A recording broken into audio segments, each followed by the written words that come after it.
Assalamualaikum warahmatullahi wabarakatuh. Di sini kami dari kelompok 4 akan menjelaskan materi dengan judul model-model program evaluasi pendidikan. Tonton sampai habis agar dapat dimengerti. Baiklah, materi pertama akan dijelaskan oleh Lulu Hamidah. Di sini saya akan menjelaskan evaluasi yang pertama, yaitu evaluasi model CIP. CIP sendiri adalah konteks, input, proses, dan produk. Saya menjelaskan yang pertama, yaitu evaluasi konteks. Evaluasi konteks adalah evaluasi yang kegiatan mengumpulkan informasi untuk menentukan tujuan dan mendefinisikan lingkungan yang relevan. Yang kedua, yaitu evaluasi masukan atau input evaluasi. Orientasi pertama evaluasi input sendiri adalah menentukan cara bagaimana tujuan program tersebut dicapai. Yang ketiga, evaluasi proses atau proses evaluasi.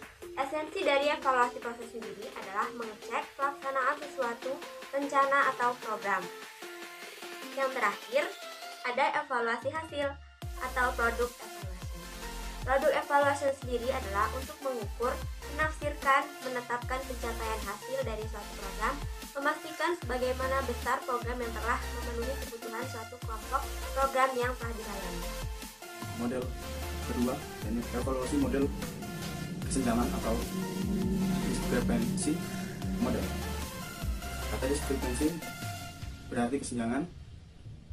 Model ini menurut Madaus dalam Shriven dan Stuff Lebim tahun 1993 halaman 79 sampai 99 menerangkan bahwa berangkat dari asumsi untuk mengetahui kelayakan suatu program, evaluator dapat membandingkan antara apa yang seharusnya diharapkan terjadi dalam hal ini standar dengan apa yang sebenarnya terjadi atau performa.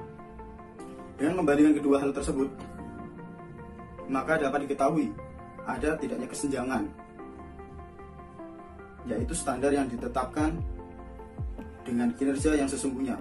Model ini dikembangkan oleh Malcolm Prevost yang bertujuan untuk menganalisis suatu program, apakah program tersebut layak diteruskan, ditingkatkan, atau diberhentikan. Yang ketiga, evaluasi model STIC. Menurut Wharton dan Sanders, STIC menekankan adanya dua dasar kegiatan dalam evaluasi, yaitu description dan adjustment, dan membedakan adanya tiga tahap, yaitu incidence atau konteks, transaction atau proses, dan keempat yaitu evaluasi model Kirkpatrick. Model evaluasi yang dikembangkan oleh Kirkpatrick ini mengalami beberapa penyempurnaan. Terakhir diperbarui tahun 1998 yang dikenal dengan Evaluating Training Programs atau disebut juga dengan Kirkpatrick Evaluation Model.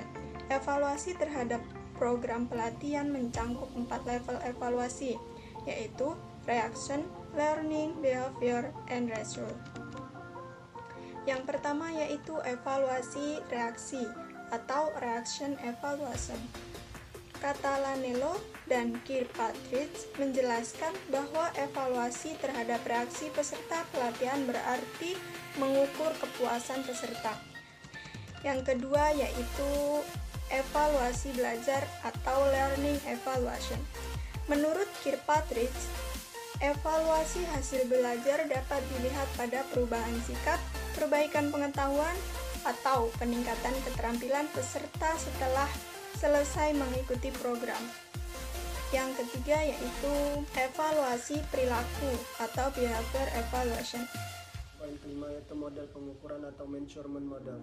Model ini dapat dikatakan sebagai model tertua di dalam sejarah penilaian dan lebih dikenal sebagai proses penilaian pendidikan. Ada dua tokoh dalam pengembangan model ini, yaitu R. Thorndike dan R. E. Abel. Sesuai dengan namanya, model ini sangat menitik beratkan peranan kegiatan pengukuran di dalam melaksanakan proses evaluasi. Pengukuran dipandang sebagai suatu kegiatan yang ilmiah dan dapat diterapkan dalam berbagai bidang persoalan, termasuk ke dalam bidang pendidikan. Pengukuran menurut model ini tidak dapat dilepaskan dari pengertian kuantitas atau jumlah. Jumlah ini akan menunjukkan besarnya objek, orang, ataupun peristiwa, sehingga dengan demikian hasil pengukuran itu selalu dinyatakan dalam bentuk bilangan.